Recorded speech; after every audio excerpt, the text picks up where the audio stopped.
আসসালামু আলাইকুম রহমতুল্লাহ। প্রিয় দর্শক, কেমন আছেন? আশা করি ভালো আছেন। প্রিয় দর্শক, ভারতের জি মিডিয়া ওয়েবসাইট গেছে, দেখতে পাচ্ছেন আপনারা এখানে যমুনা নিউজ টিভি, বাংলাদেশের অন্যতম বিশ্বাসযোগ্য পত্রিকা। চলুন আমরা বিস্তারিত জেনে নিই।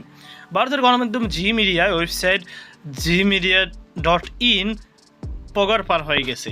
বুধবার 21শে আগস্ট দিবাগত রাত 12টার পর ওয়েবসাইটে প্রবেশ করে স্বাভাবিক তথ্যের পরিবর্তে বাংলাদেশের বন্যা নিয়ে একাধিক বার্তা দেখা যায়। ওয়েবসাইটে লেখা রয়েছে বাংলাদেশের পরিস্থিতি নিয়ে মজা করার জন্য এই সাইটটি ড্যাশ হয়ে গেছে। আর নোংরা কলে নিউজ চ্যানেল দখলে করে কবরের ধ্বংস করব। তাছাড়া ওয়েবসাইটের উপর ইংরেজিতে লেখা রয়েছে hack by system admin body. দেখতে পাচ্ছেন এখানে আপনারা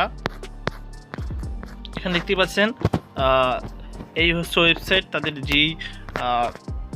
জি মিডিয়া ওয়েবসাইট। G24 ঘন্টায় প্রকাশিত ভারত ছাড়ল জল, বাড়ছে বাংলাদেশ, এই শিরোনামটি একটি সংবাদের স্ক্রিনশট যুক্ত করা আছে। পাশাপাশি বাংলাদেশের পরিস্থিতি নিয়ে মজা করা বন্ধের কথাও লেখা হয়েছে।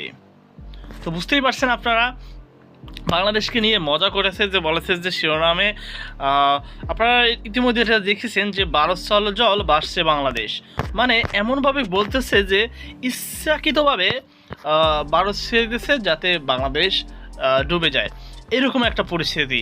এটা আসলে খুব যদি তারা ভালোভাবে বলতো তাহলে একটা মানা যেত। এর কঠিন জবাব দিয়েছে। যাই হোক, ধন্যবাদ তাদের।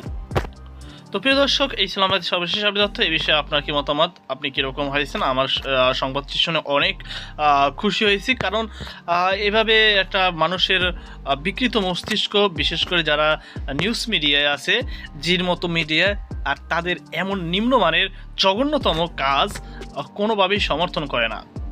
তো সকল বাধ্য সুস্থ থাকুন। আল্লাহ হাফেজ।